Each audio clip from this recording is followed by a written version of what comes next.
Mummy গোসল করছে, এবার মাম্মির বাথটাবের ভিতরে কালো রং দিয়ে দেই, মাম্মি কালো কালারের হয়ে যাবে। আরে কি হলো, আমি কালো রঙের হয়ে গেলাম কেন? আরে কালুয়া কালুয়া কালুয়া কালুয়া বিড়াল, কালুয়া বিড়াল। ও শয়তান বিড়াল, আমি এক্ষুনি আসছি, তোমাকে ধরে ফেলবো। তুমি আমাকে কালো রঙের বানিয়ে দিয়েছো, তোমাকে আমি ব্যাঙ বানিয়ে দিব।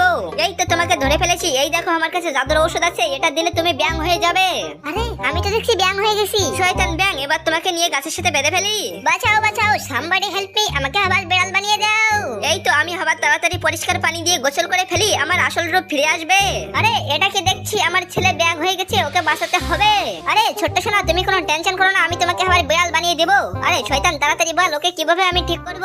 ছোট্ট সোনা দাঁড়াও, আমি এক্ষুনি একটা জাদুকরের কাছে নিয়ে যাচ্ছি, সে তোমাকে ঠিক করে দেবে। ছোট্ট ব্যাঙ, এই দেখো একটা আমি জাদুর ঔষধ বানিয়েছি, এই ওষুধটা খেলে তুমি আবার ঠিক হয়ে যাবে। নাম নাম নাম, তাড়াতাড়ি ওষুধটা খেয়ে নেই, দেখি আমার অবস্থা কি হয়। আরে আমি তো ঠিক হয়ে যাচ্ছি, এই তো আমি ঠিক হয়ে গেছি। ছোট্ট সোনা, এবার থেকে আমরা দুইজন একসঙ্গে খেলা করবো। বন্ধুরা টাটা বাই বাই।